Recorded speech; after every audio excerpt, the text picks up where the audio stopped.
자, 반갑습니다.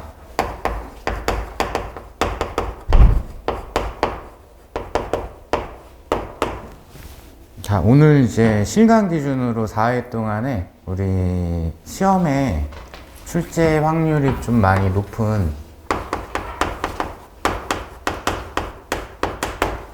그런 유형들을 그 해당 파트마다 핵심적인 내용 정리하면서 또 문제풀이 들어갔을 때는 어떻게 접근하고 도입하고 정리하는지, 문제 푸는 방법까지 이렇게 이제 총정리하는 과정이라고 보시면 돼요.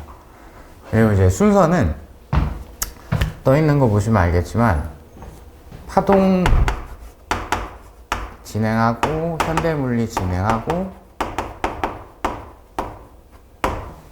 요번 주 이제 목요일에는 전자기학,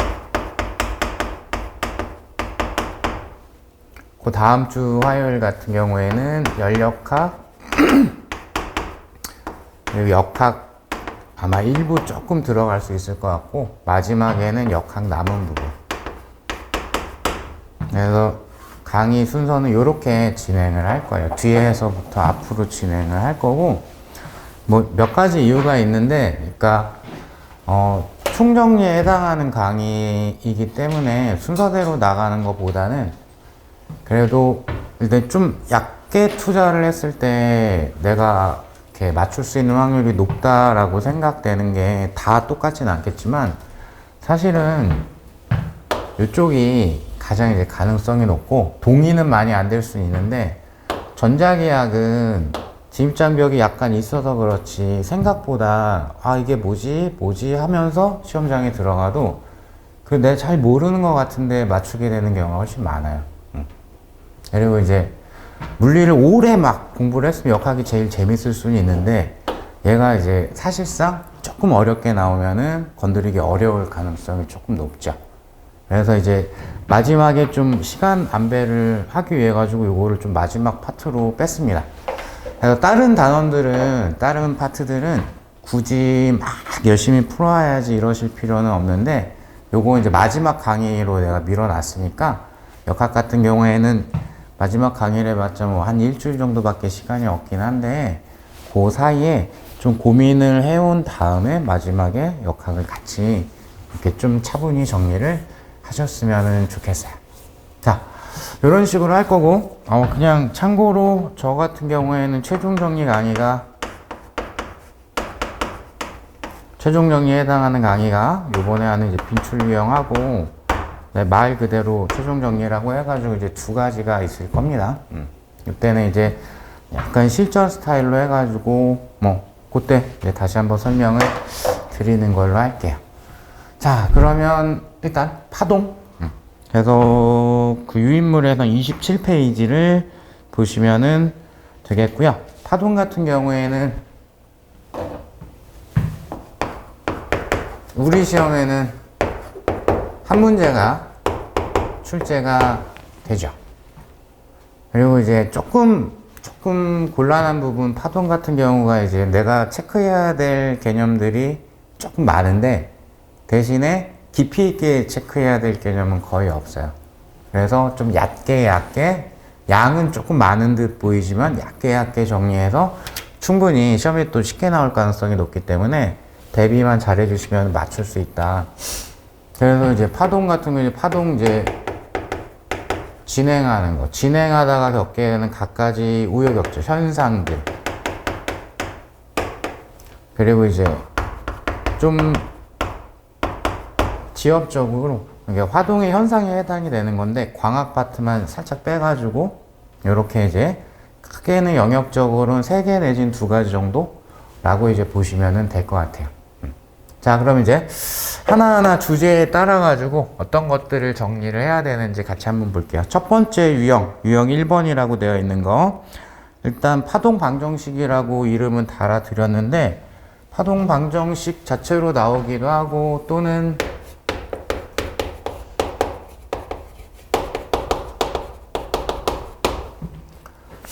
방정식 출제 안 하고 그냥 파동 진행되는 거에 대해 가지고 출제를 할 수도 있고요. 자, 어쨌든 파동 전체 내용에서는 이제 가장 중요한 게 파동의 속력입니다. 요건 잠깐만 얘기를 하고 넘어갈게요. 파동의 진행 속력은 진동수 곱하기 파장으로 우리가 정리를 할 수가 있고, 요 파동의 속력은 요거는 매질이 결정을 하죠. 그래서 매질이 변하지 않으면 파동의 속력은 죽어도 변하지 않는다. 잘 기억하셔야 되고, 그 다음에 진동수라는 거는 파원이 결정을 하죠. 똑같이 파원이 바뀌지 않으면 진동수라는 거는 죽어도 바뀌지 않습니다. 그러니까 진행하는 과정에서 반사, 굴절, 전반사, 간섭 등등이 일어났을 때 진동수 자체는 변하지 않아요. 그게 이제 변하는 것처럼 느껴지는 게 도플러 효과에 이제 해당이 되는 것 뿐입니다. 이렇게 이제 가주시면 될 것 같아요. 자, 그러면 지문 한번 보시면 X축과 나란한 방향으로, 그러니까 X축상에서 진행하는 파동의 변이 Y가 위치 X와 시간 T에 대해 가지고 파동 방정식이 지금 표현이 되어져 있죠. 자, 그럼 이제 파동 방정식 같은 경우에는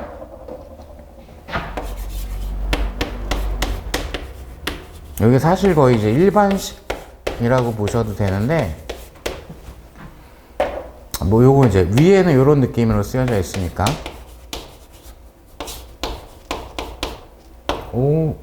치워야 되겠다.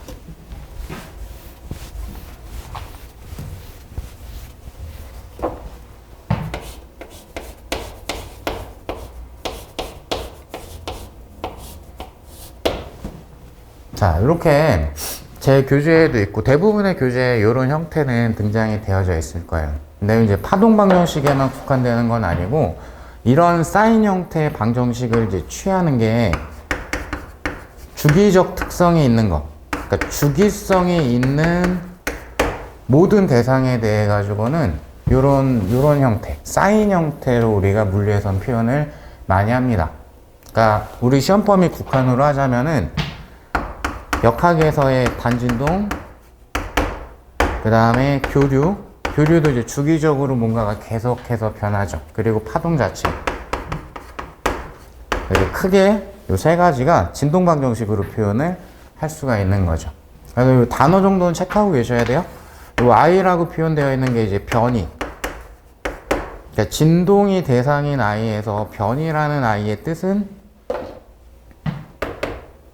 진동 중심으로부터의 위치를 얘기를 하는 거죠. 그 다음에 A라고 표기를 해드린 요 I는 진폭을 얘기를 하는 거죠. 진폭은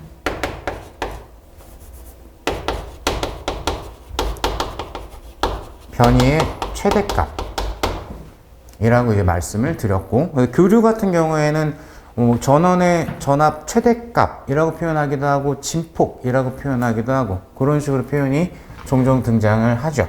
어차피 같은 말이다. 앞에 있는 즉 이 Y라는 I가 가질 수 있는 최대값을 우리가 진폭이라고 얘기를 하게 되는 거고, 그 다음이 요만큼 사인 안에 들어가 있는 게 아무리 길게 쓰여져 있어도 양자역학 같은 경우에는 차원의 개수에 따라 여기를 굉장히 많이 늘릴 수도 있는데, 어쨌든 요 사인 안에 들어가 있는 거를 다 해서 위상이라고 표현을 합니다. 위상. 그죠?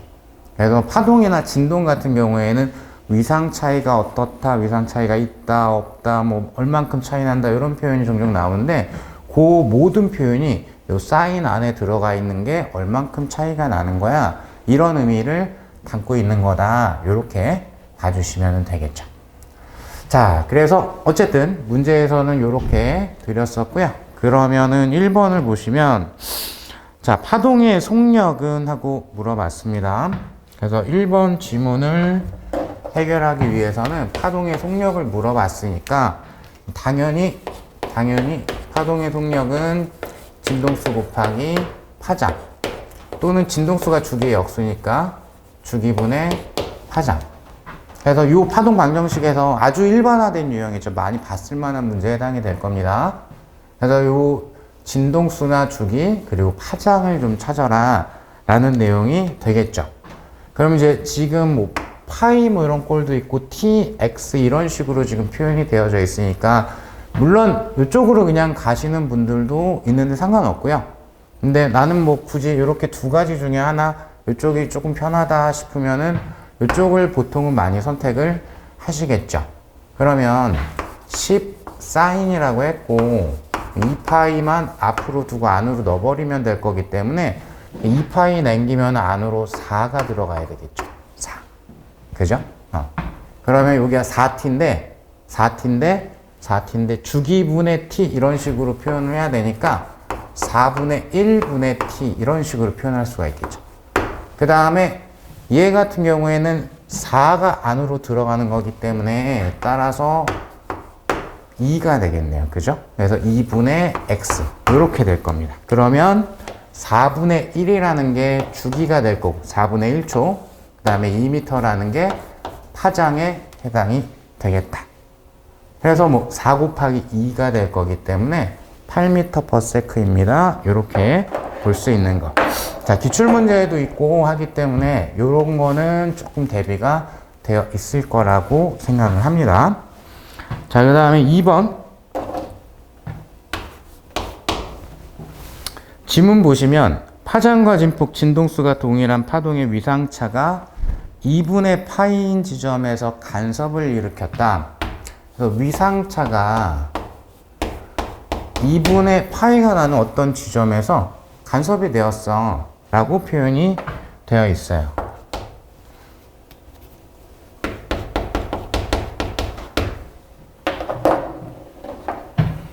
이제 간섭이라는 단어가 나왔으니까 물론 이제 뒤에도 정리를 해 놨는데 간섭이라는 거는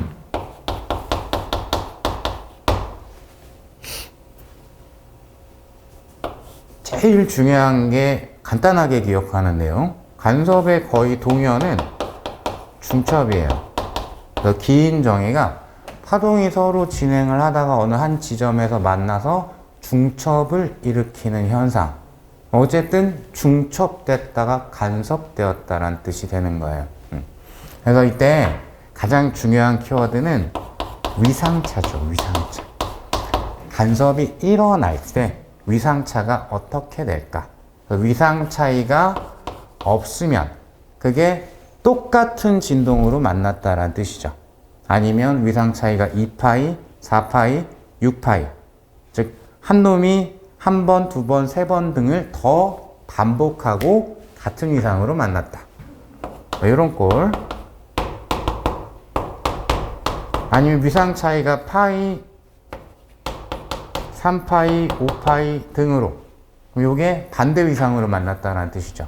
그럼 반대 진동으로 만날 거기 때문에 이때는 상세 간섭이 되겠죠.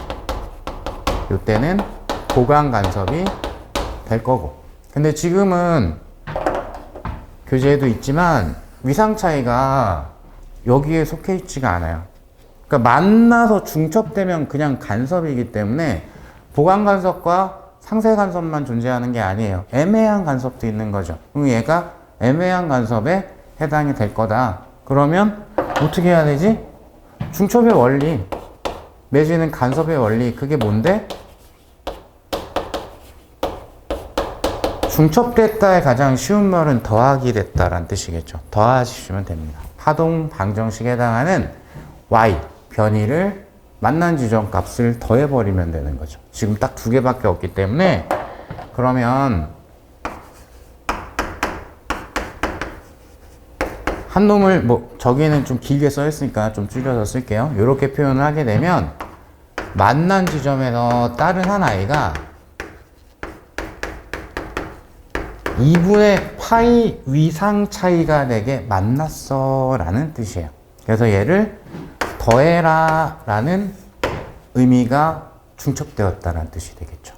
그죠? 그러면은 사인 더하기 사인이니까 더하시게 되면은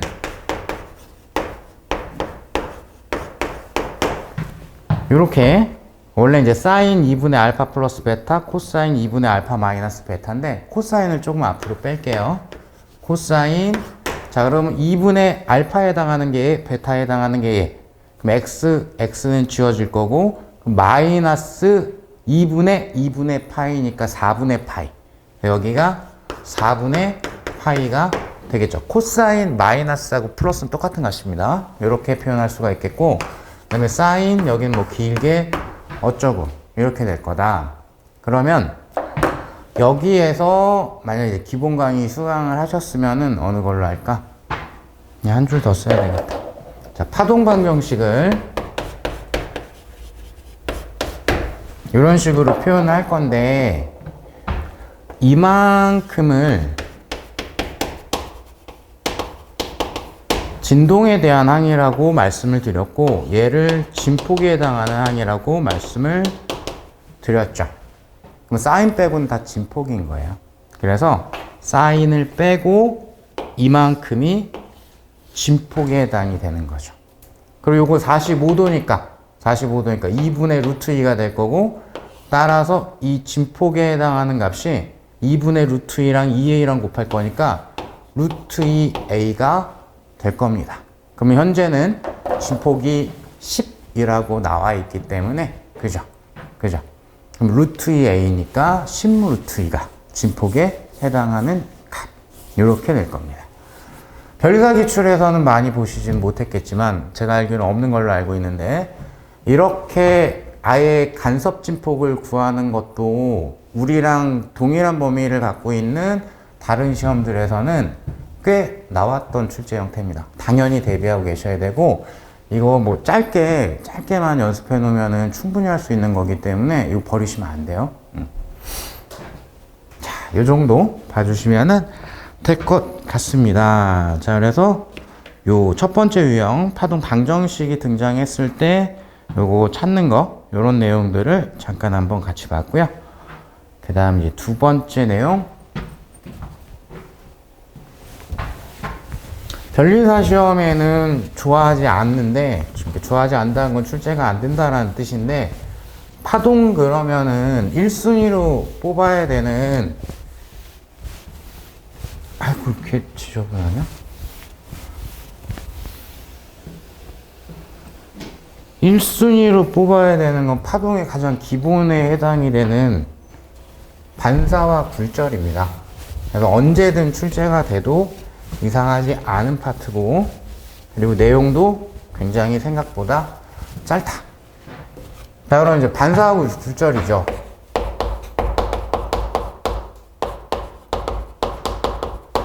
반사와 굴절은 파동이 진행을 하다가 다른 매질을 만나면 경계면에서 일부가 튕겨나가는 반사, 뚫고 들어가는 굴절.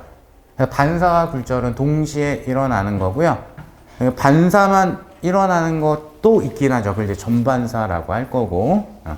근데 굴절만 일어나는 거는 원칙적으로는 없습니다. 다른 매질을 만나면 반드시 일부는 튕기긴 합니다. 자, 어쨌든 뭐 그게 중요한 건 아니고, 그럼 반사 관계 해가지고는 법칙이 뭐 별로 없다. 입사각과 거울을 떠올리시면 될 거예요. 반사각은 같더라 라는 게 반사 법칙이라고 하기도 조금 뭐하고, 이 정도가 내용이 전부다고. 다만 얇은 간섭 등에서 좀 정리를 해야 될 수도 있기 때문에 문제 푸는 수단으로 가끔씩 등장을 하는 거, 고정단 반사와 자유단 반사, 요거는 잘 외우고 계셔야 돼요. 고정단 반사는 소한 매질에서 밀한 매질로 진행하다가 반사가 된 거, 여기는 밀한 매질에서 소한 매질로 반사가 된 거. 그래서 요거 같은 경우는 이제 위상이 반대가 되죠. 파이만큼 뒤잡힐 거고, 요거는 위상 변화가 없게 되더라. 요 정도를 이제 암기하고는 계셔야 돼요. 요거는 잘 기억하시고. 자, 그 다음에 이제 굴절. 식적으로는 이렇게 됩니다. 식도 당연히 기억은 하셔야 돼요. 1번 매질에서 진행하다가 2번 매질로 굴절이 일어났다 했을 때 1번 매질 굴절분의 2번 매질의 굴절률, 상대 굴절률이라고 표현을 하기도 하고, 얘만 굴절률만 1분의 2고 나머지는 다 2분의 1 했고,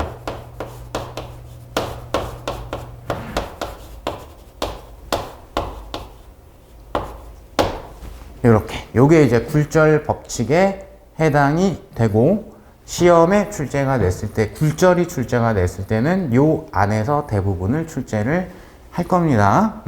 그래서 당연히 이제 암기는 하고 계셔야 되는데, 그리고 주로 시험 문제는 빛을 시험 문제로 낼 거예요. 빛을. 빛인 경우에, 빛이 이제 전자기파라고 하죠. 자기들의 상호작용에 의해 가지고 진행이 되는 파동. 빛인 경우에는 파장이 짧을수록 굴절이 많이 일어난다 라는 거. 빛 한정으로는 이렇게 된다라는 거를 잘 기억을 해 주시고, 그 다음에 굴절이 많이 일어났다를, 여기 식은 어차피 있으니까 문구화에서도 째려 보실 수 있으면 돼요. 많이 꺾였다, 파장이 많이 변했다, 속력이 많이 변했다, 굴절률이 많이 차이가 나는구나. 이렇게. 그러니까 여기 있는 단어들을 한글화해서 내가 째려볼 수 있는 연습만 살짝 해주시면 돼요. 시계만 매몰되면은 문장으로 지문이 나왔을 때 이게 아다르고 어다르고 살짝 부등호 이런 식으로 등장할 수도 있기 때문에 거기서 좀 이상한 걸 고를 수도 있어요. 반대인 걸 고를 수도 있으니까 문구화해서 별로 어려운 작업 아니니까 많이 꺾였어, 파장 많이 변했어, 속력 많이 변했어, 굴절 차이 큰 거야. 이렇게 읽어주는 연습, 그렇게 한번 좀 해줬으면 좋겠고, 그다음 요 문항에서는 제가 전반사도 넣어놨거든요. 전반사 같은 경우에 전반사가 일어나기 위한 조건은 일단 가장 선행 조건이 밀환 매질, 굴절률이 큰 매질에서 소환 매질, 굴절률이 작은 매질로 입사를 할 것. 자, 요랬을 때, 그리고 두 번째 조건, 입사각이 임계각보다 컸을 때 전반사가 일어난다. 여기 사인을 붙여도 똑같은 값이 되기 때문에 그럼 사인 입사각이 사인 임계각보다 크다. 그때 사인 임계각이 굴절각이 90도가 될 때 입사각을 임계각이라고 하기 때문에 요 값이 굴절의 법칙에 의해서 n1분의 n2 굴절 b로 표현을 할 수가 있죠. 이렇게 우리가 기억을 할 수가 있겠습니다. 그 다음에 여기도 마찬가지. 직관적으로 좀 잘 보이려면 요것도 문구화해서 교재에도 있을 겁니다. 전반사가 상대적으로 잘 일어난다라는 거는 당연히 임계각이 작아야 돼. 그래야 대부분의 각도에서 전반사가 일어날 거니까. 근데 전반사가 왜 일어나는 거냐면 굴절률이 달라서 일어나는 거야. 그러면 당연히 전반사가 잘 일어난다라는 뜻은 굴절률 차이가 더 크다라는 뜻이 될 거야. 이것도 문구로 해두면 만약에 출제가 됐을 때 상당히 효자 노릇을 할 거예요. 문구로도 좀 잘 이해해서 기억을 해 주셨으면 좋겠어요. 자, 그러면 너무 빠른가? 해야 될 게 많아가지고.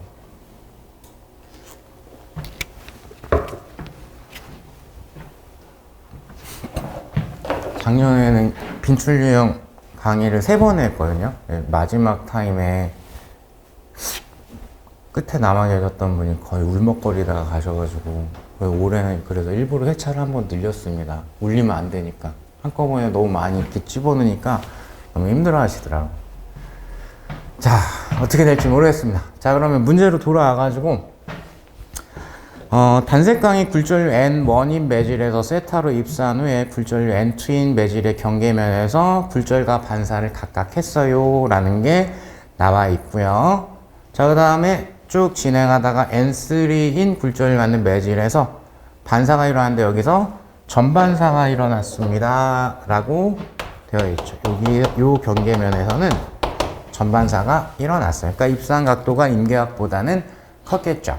자, 여기 제가 이제 질문에도 넣어놨는데, 그러면 요런 이제 그림 주고서 흔히 나오고 질문하는 것 중에 하나가 요런 진행 방향에 대한 그림 주고서 굴절을 비교하는 거. 근데 이거 되게 간단합니다. 굴절은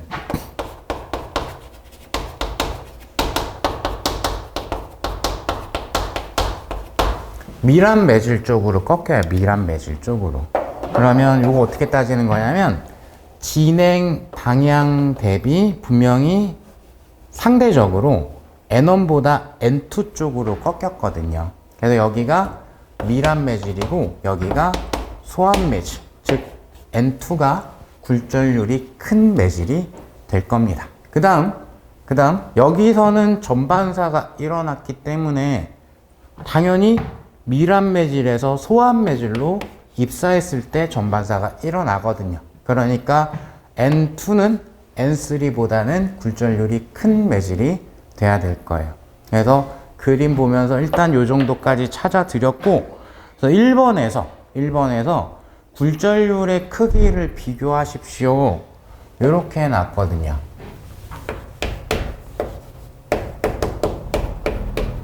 그럼 당연히 지금 방금 전에 찾아본 거 보니까 N2가 N1보다 크고 N2가 N3보다는 커요. 그럼 이제 문제가 되는 건 N1과 N3 중에 누가 더 클까? 요것만 잘 살펴보면 되거든요. 그죠? 그럼 요때 문제 푸는 수단은 여기 있습니다. 전반사가 다시 한번 쓸까요? 상대적으로 잘 일어났다. 동일한 조건인데 전반사가 일어났다. 그러면은 임계각이 더 작은 건데, 즉 굴절률 차이가 더 컸다 라는 뜻입니다. 그럼 다시 이제 그림으로 살짝 돌아가면은 각도가 없으니까 여기 일어났을 때 요 굴절각을 R이라고 할게요. 그러면은 요거랑 요 법선이랑 나란하니까 억각으로 여기도 R이 될 거예요. 자, 그리고 요거 기억하시려나 모르겠는데 이 경로를 그대로 거꾸로 쏴도 경로 그대로 따라가야 돼요. 이렇게 여기서 빛을 쪼여도 꺾여서 나갈 때 동일한 세타로 꺾여서 빠져나갑니다. 그럼 뭐가 되냐면 여기서는 N2에서 N3로 갈 때 R로 쐈더니 전반사가 일어났어요. 여기서 요거랑 똑같은 라인으로 이 빛을 쐈다라고 치게 되면 R로 쏜 거예요, 입사가. 그죠? 근데 여기서는 전반사 못하고 굴절이 일어났어요. 여긴 전반사가 일어났고 여기는 전반사가 안 일어났죠. 그죠? 전반사가 잘 일어난 쪽은 이쪽. 전반사가 잘 일어난다? 굴절률 차이가 더 크다. 그죠? 그럼 N2가 분명히 굴절률이 가장 큰데 N3하고의 차이가 N1하고의 차이보다 더 크지요. 그죠? 요런 식으로 따져주는 거예요. 요렇게. 굴절률 차이가 더 큰 게 N2, N3 관계인데 요렇게 따져주시면 되겠습니다. 자, 그 다음에 2번을 보시면 N2와 N3 경계면에서 임각각으로 입사를 했을 때 답을 살짝 컨닝을 해보면 사인 세타를 물어봤는데 그 사인 세타를 N1과 N3를 이용을 해서 표현을 해라 라고 했습니다. 하필 이제 세타의 각도로 쌌더니, 그러니까 문제 2번은 요 경계면에서 여기가 요 각도가 하필이면은 임계각에 해당하는 각도가 되게끔 세타를 조정해서 쌌어요 라는 뜻이 되는 거예요. 그럼 여기는 이제 일단 끝나버릴 것 같은데 요거 있는 거 그대로 쓸게요. 요거 R이면 여기도 이제 R이라고 그랬으니까 일단 N2하고 N3에 대한 관계에서는 지금 하필이면 임계각에 해당이 되니까 임계각일 때의 특징이 굴절의 법칙에 사인 임계각이 굴절 B에 이렇게 해당이 되죠. 그래서 현재 사인 우리 이제 R이라고 표기했으니까 R이라는 게 지금 N2분의 N3 이렇게 돼요. 그죠? 요건 알았는데 지금 나는 N1이 지금 필요하니까 N1에 대한 관계는 여기에서 찾을 수 있는 거거든요. 그죠? 그러면 저 지점에서의 굴절의 법칙을 한번 사용을 하게 되면, 자, 굴절의 법칙 여기 있으니까 그대로 갖다가 쓸게요. 자, 그러면 N1분의 N2가 사인 굴절각분의 사인 입사각 요렇게 됩니다. 그러면 지금 내가 필요한 거는 사인 세타를 N1 그리고 N3로 표현하십시오 sin r과 n2는 필요 없거든요. 요식 하나 있고 요식 하나 있는데 어떤 방법이 제일 편한가 봤더니 양변을 곱해버리면 되죠.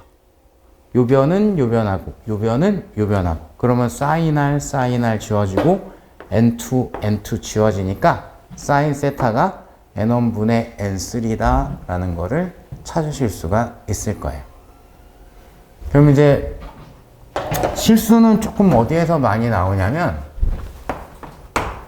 이게 이제 많은 개수를 안 풀어 보시다 보니까 내용은 별거 없고 기억해야 될 것도 좀 뻔하기 때문에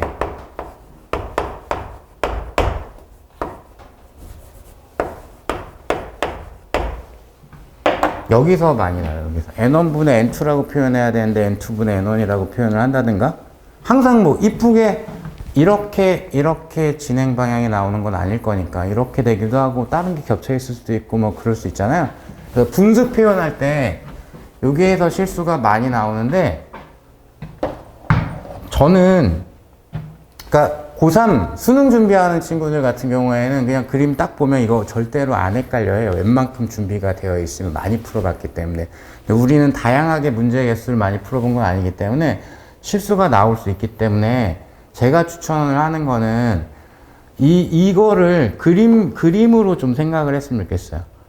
그러니까 N1, N2가 있을 때 N1분의 N2라는 게 N1에서 N2로 진행을 했을 때 N1에서 N2로 N1에서 N2로 이렇게 그러면은 뭐 뒤에 건 어차피 다 거꾸로 뒤집혀 있는 거니까 신경 안 써도 되는 거고 N1에서 N2로 진행 방향으로 이렇게 꼬라지를 해야지 이렇게 생각을 해 주셨으면 좋겠습니다.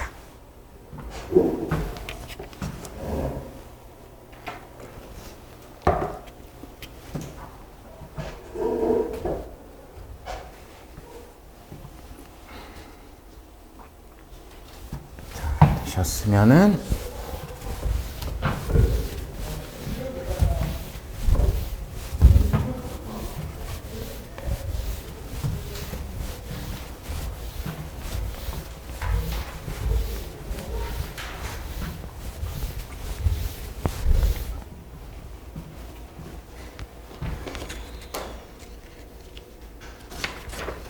자, 그다음 정상파라고 제목 달아드렸죠. 정상파 같은 경우는 시험의 종류를 불문하고 여기저기서 단골로 등장하는 아이 중에 하나죠.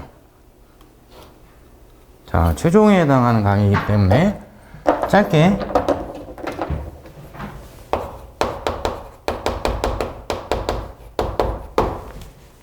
정리를 하면 주로 이제 음파가 정상파 문제로는 우리 시험에 등장을 할 거고요. 그래서 요게 이제 줄에서 정상파가 만들어지는 거. 그러니까 약간 일반화된 식이, 그러니까 보통 대부분의 수험생들이 외우고 있는 게 줄과 대강 같은 경우에 식이 꼬라지가 비슷해가지고 줄은 이제 만들어지는 진동수가 줄의 길이 L이라고나 했을 때 2L분의 N 그 다음에 줄은 이제 속력이 줄에서의 파동의 속력이 루트 선밀도분의 장력 이렇게 되죠.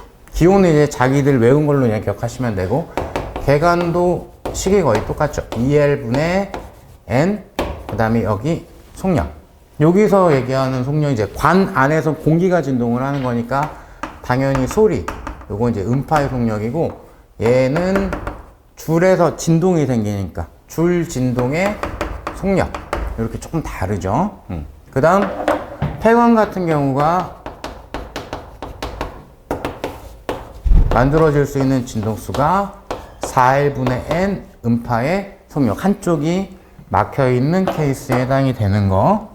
그리고 이때는 이제 특징이 위에 있는 아이하고 다르게 여기는 N 값이 1, 3, 5 이렇게 들어간다. 자, 교재에 따라 가지고 본인들 보시는 책에 따라 가지고 저처럼 표시되어 있는 책도 있을 거고 여기가 EN-1 내지 EN 플러스 이렇게 되어 있는 책도 있을 건데 저는 이렇게 표현하는 걸 선호하는 이유가 이래야지 제1조화 모드, 제3조화 모드라는 이름의 숫자가 딱 맞기 때문에 이렇게 표현을 하는 거를 좋아합니다. 그래서 이제 강의 때는 기본 강의 때는 요거보다 훨씬 길게 설명을 했는데 시험 문제 풀 때는 보통 요 안에서 해결이 돼요. 요 안에서 대부분의 것들이 해결이 됩니다. 다만 식으로 빵 때리기 전에 만약에 제가 드린 지금 그림 유형처럼 그림이 이쁘게 나와 있으면 식으로 빡 때리기 전에 그림으로 그냥 문제를 푸세요. 그러니까 관이나 줄에 파장이 정확하게 표현이 되어 있으면은 그냥 그림으로 문제를 푸시는 게 실수가 훨씬 적습니다. 없거나 아니면 다른 케이스를 생각을 해야 되거나 이러면은 식적인 걸로 대입을 들어가셔야 되겠지만 그림이 이쁘게 잘 나와 있다? 그럼 그림으로 빠르게 판단을 끝내십시다. 자, 그럼 유형 문제로 돌아와서 공기 중에 한쪽이 닫힌 길이가 L인 폐관이네요. 형성되는 정상파의 모습을 나타낸 것이고 음파의 속력은 V이다. 이 정도를 이제 조건으로 드렸고 그냥 딱 요 모양대로 생겼대요. 그러면 한 파장 4분의 1파장. 그럼 이 L이라는 길이 안에 4분의 5파장이 들어있는 거죠. 요거랑 색깔이 좀 다르니까 이렇게 써야 되겠다. 그죠? 그럼 이걸로 그냥 끝난 거예요. 자, 1번 문제 보시면 정상파의 진동수를 물어봤습니다. 정상파의 진동수. 당연히 4L분의 NV 저거를 써도 상관은 없고요. 근데 지금 이제 그림이 이쁘게 있으니까 파장을 내가 알고 있기 때문에 문제 조건에서 특이한 조건하는 속력 V입니다 밖에 없으니까 그럼 파동의 속력은 진동수 곱하기 파장이니까 그죠? 그럼 파장이 현재 5분의 4L에 해당이 될 거고 음파의 속력은 V라고 났기 때문에 그러면 4L분의 5V가 진동수가 되겠죠. 이렇게. 자, 그 다음에 2번을 보시면 그림에 관해서 발생시킨 음파와 그림과 동일한 다른 관에서 만들어진 음파가 중첩돼서 만들어진 맥놀이 진동수의 최소값. 거의 기출문제랑 거의 비슷하게 그냥 문제를 따왔는데 맥놀이 진동수의 최소값을 질문으로 드렸습니다. 그러면 맥놀이 진동수라는 것의 정의가 조금 진동수가 다른 두 아이가 만났을 때 진동수 차이값만큼 진폭이 주기적으로 커졌다 작아졌다 하게 되는 진폭 변화 주기성에 대한 진동수 값을 맥놀이 진동수라고 하죠. 네, 압도적으로 90% 이상의 확률로 맥놀이 진동수가 나오면 이것만 기억해도 답은 풀릴 겁니다. 혹시 몰라서 기본 강의 때는 진폭 변화의 주기성이에요 라는 걸 조금 강조해서 말씀을 드리기는 했어요. 자, 그러면 현재 이관에서 만들어지는 게 진동수가 4L분의 5V고 요거랑 똑같은 관을 이용을 해서 똑같은 폐관을 이용을 해가지고 하나를 더 만들 거고 그럼 거기서 만들어질 수 있는 진동수라는 게 4분의 3이거나 4분의 5거나 4분의 7이거나 이런 꼴이 되겠죠. 그죠? 4L분의 NV에 해당이 될 거니까 그러면 이 중에서 얘랑 차이값이 제일 작은 거는 당연히 이제 원래는 얘인데 얘는 0이니까 맥놀이 현상이 안 생길 거니까 진동수가 조금 달라야 될 거니까 그래서 얘 또는 얘랑 만나면 되겠죠. 그러면 4L분의 2V니까 2분의 1 그죠? 그래서 숫자만 얘기하면 2분의 1이 최소값에 해당이 되겠다. 이렇게 선택하실 수 있죠. 자, 그 다음 3번. 관측자가 관을 향하여 5분의 1 V의 속력으로 이동을 하고 관이 관측자를 향하여 5분의 1 V로 이동을 할 때 요건 도플러 효과 물어봤네요. 관 자체가 관측자를 향해 가지고 5분의 V로 이동을 하고 그 다음에 관측자가 관을 향해서 5분의 V로 이동을 하고 작년에 강의할 때 제가 늦게 강의를 시작하기도 했는데 혹시 이 시험에 대한 준비를 많이 안 하셔가지고 시험 문제 안 나온 도플러 효과를 강의를 하시는 거 아니냐는 이상한 질문을 받은 적이 있는데, 물리는 범위가 굉장히 적기 때문에 한 번도, 한 30년 동안 한 번도 안 나왔다 갑자기 이게 나와도 이럴 게 없어요. 물리는 다른 과목에 비해서 범위가 굉장히 적습니다. 그러니까 안 나온 거야 뭐 이렇게 너무 제끼시지 말고, 그렇게 제낄 만한 범위는 상대성 이론 정도? 근데 그것도 강의를 하긴 했습니다. 그 정도 빼고는 에이 이거 안 나오겠지 이런 거 없습니다. 그냥 언제 나와도 이상하지 않은 게 대부분입니다. 범위가 굉장히 적습니다. 도플러 효과 그래서 올해 나왔죠. 그러면 요거는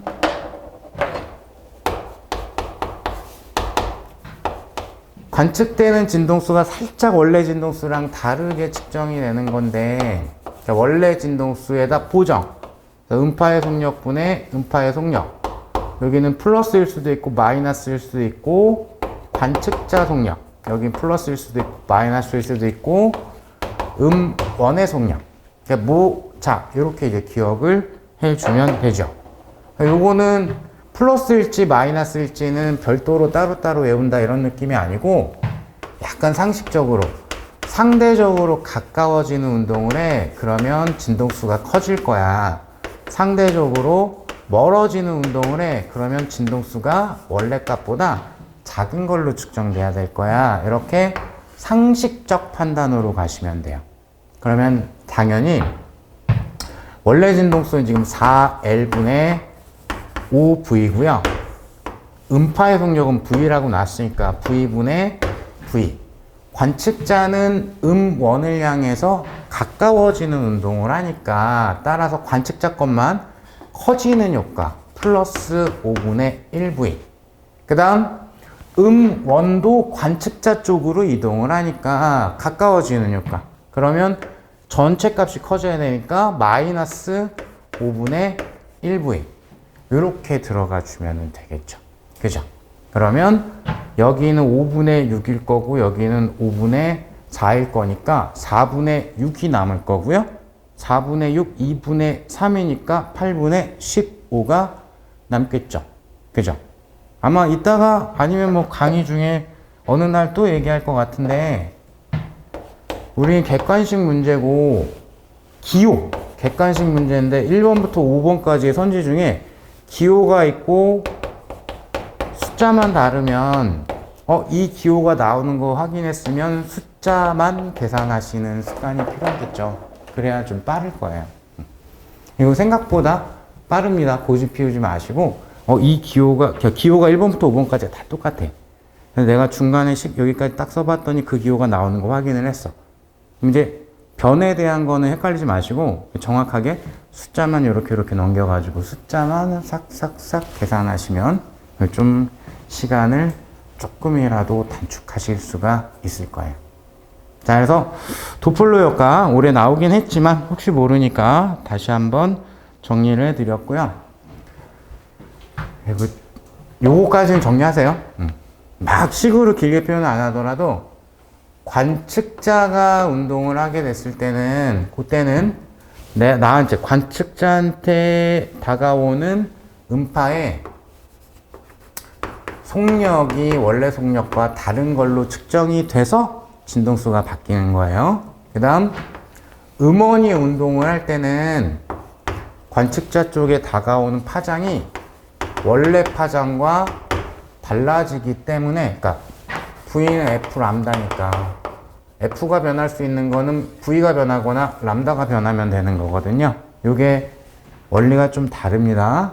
혹시 모르니까 여기까지는 대비를 하십시오. 여기까지는.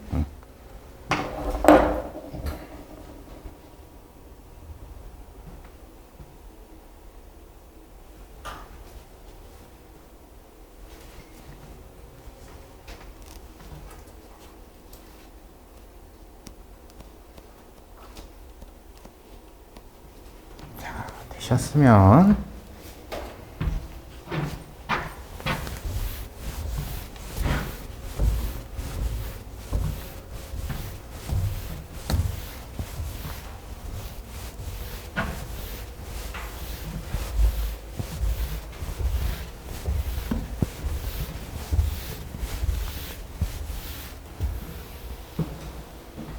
여기서부터가 이제 광학인데,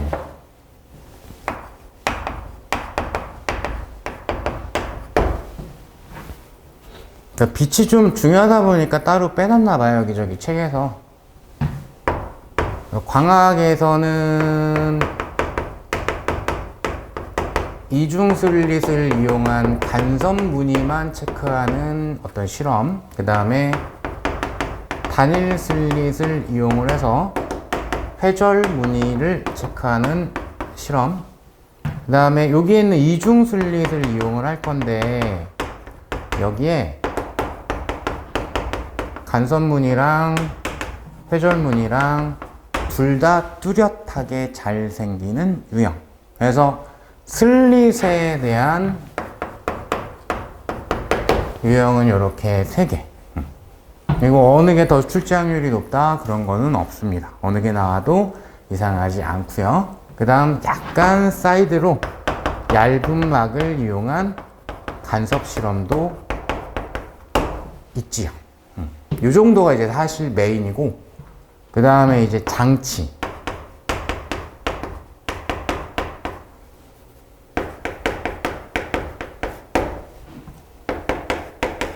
거울하고 렌즈.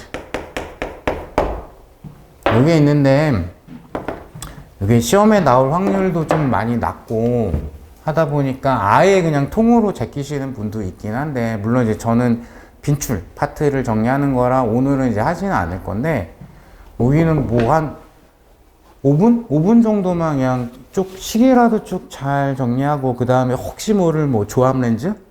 이게 첫 번째에 의한 상이 두 번째한테는 물체가 되는 거야. 그 정도만 싹 기억을 해도 웬만하면 문제가 다 풀리거든요. 만약에 출제가 되면. 통으로 제끼기에는 너무 양이 적기 때문에 아까우니까 제끼지는 마십시오. 5분 정도 정리하면 충분하니까. 자, 그 중에서 이제 첫 번째 이중슬릿 간섭 무늬, 요거를 한번 정리를 해보시죠. 그러면 이제 뭐 좀 써드릴 만한 게 이중슬릿에 의한 간섭 무늬.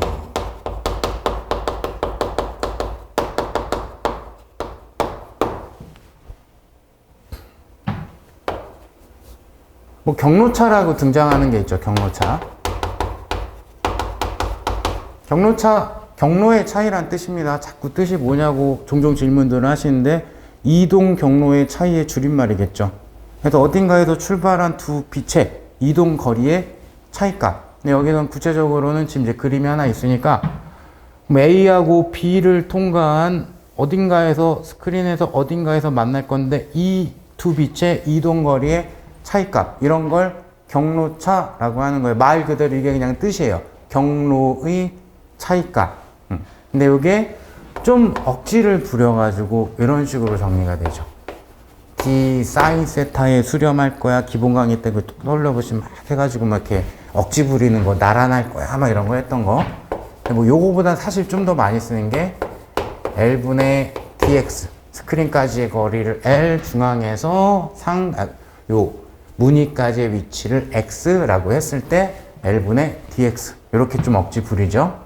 요게 이제 뭐 이런 꼴이 될 거냐, 아니면 이런 꼴이 될 거냐. 그러니까 2분의 람다 2m 뭐 이런 식으로 기억을 하던가, 2분의 람다 2m 플러스 이렇게 기억을 하던가, 이렇게 기억을 하던가, 상관이 없어요. 근데 주의사항은 얘는 보강, 얘는 상세라고 외우면 큰일 납니다. 절대 그렇게 하시면은 안 됩니다. 왜냐? 간섭의 내용의 전부 다는 만났을 때의 이상차. 똑같은 진동으로 만나면 보강이고, 반대 진동으로 만나면 상세. 그게 다예요. 그러니까 여기는, 여기 통과해서 이 거리 차이 만드는 게 일종의 조작 변인 정도에 해당이 되는 것 뿐이에요. 심지어 간단하게 요 단일 슬릿의 위치를 아래나 위로 조금만 바꿔도 여기도 이동거리 차이가 생기겠죠. 그럼 토탈 경로 차이가 막 바뀌어질 거기 때문에 P점이 현재 밝은 무늬로 나와 있는데 여기 어두운 무늬로 바뀔 수도 있습니다. 그럼 여기에 델타 값은 바뀐 게 아닌데 무늬 바뀔 수도 있는 거예요. 그죠? 그럼 대응력이 떨어지기 때문에 여기는 짝수는 간섭 홀수는 상세 이런 걸로 외우시면은 큰일 납니다. 외워야 되는 건 반일슬립 회절무늬는 그건 최종적으로 암기하시는 게 좋고요. 자, 그럼 이런 식으로 갈 거고, 그 다음 무늬 사이의 간격이 슬릿 간격 D분의 스크린까지의 거리 곱하기 파장, 이렇게 되죠. 시험 문제는 보통 요렇게. 근데 우리 시험뿐만 아니라 대부분의 시험이 생각보다 여기를 이용을 해서 문제를 많이 풀어요. 무늬 사이 간격으로 보통 문제를 많이 풀어요. 자, 그럼 시간 관계상 하나 정도를 싹 보고 이거 설명이 좀 필요할 것 같아서, 자, 1번을 보시면 B점에서 A하고 B를 통과한 두 빛의 경로차라고 했으면은 대답이 쉽게 나오겠죠. 경로차, P점에서의 경로차 이래버리면 지금 여기가 스크린 중앙으로부터 첫 번째, 그러니까 스크린 중앙은 여기 지금 특이사항 없으니까 A, B로부터의 빛이 이동한 거리가 똑같기 때문에 똑같은 진동으로 출발해서 똑같은 거리를 이동을 해왔으니까, 즉 경로차가 0이기 때문에, 그래서 같은 위상으로 만나서 보강간섭이 생긴 지점이죠. 그죠?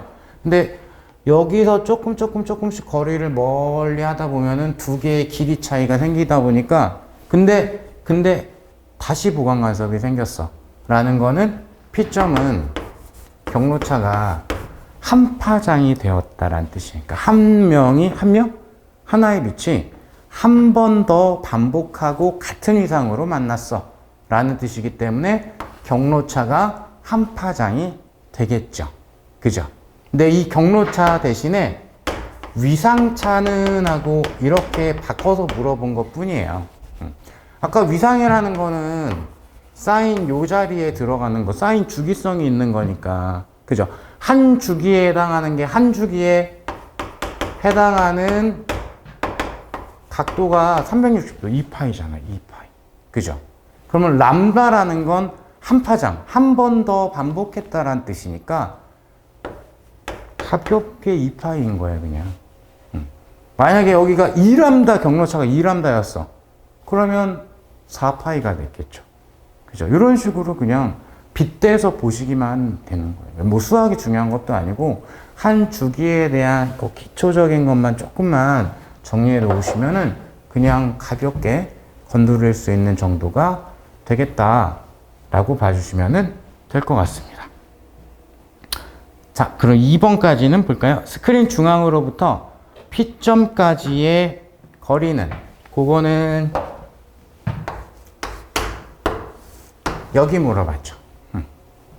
분명히 이거 지금 칠판에 투영시킨 거라 조금 잘 안 보이는데, 중앙 가장 밝은 간섭문이 보이고, 여기도 가장 밝은 간섭문이 보이고, 그럼 밝은 무늬, 무늬 사이 간격이니까 이거 무늬 사이 간격이에요. 그래서 D분의 L 람다입니다. 그죠? 근데 이제 이중슬립 간섭 같은 경우에는 이렇게 문장에서 실수가 살짝 나오기 좋은 게, 문제 출제할 때 이런 표현을 조금 좋아하거든요. 스크린 중앙으로부터 땡번째 어떤 무늬.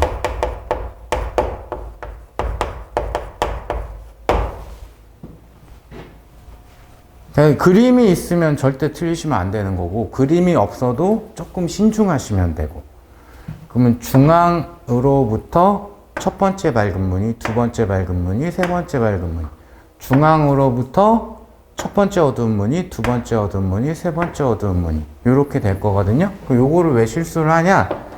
강의 때도 짧게는 설명을 드렸었는데, 여기를 이렇게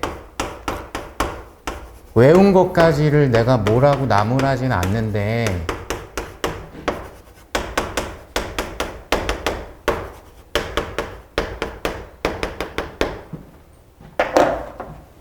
이게 이제 특이사항이 없어서 이게 이제 보강간섭 밝은 무늬가 됐으면은 M값과 몇 번째라는 게 일치해요. 여기 M이 0, M이 1, M이 2 이런 식으로 될 거니까. 근데 여기다가 0 대입하면은 여기가 0이에요. 여기가 0, 1, 이렇게 되거든요. 그러니까 첫 번째 어두운 무늬는 0입니다. 이런 거에서 미스가 생겨요. 그러니까 가급적 그림이 웬만하면 나올 거기 때문에 그림 상에서 푸는 걸 1순위로 두시고, 그림이 아예 없어. 그랬을 때 조금 조심하시고, 네, 식적으로 정리해서 뭐 이렇게 할 때는 약간 주의를 하시고, 실수는 좀 몇 번째라는 거에서 약간씩 실수를 하실 수가 있습니다. 자, 그러면 한 템포 쉬었다가 두 번째 시간 이어서 가겠습니다.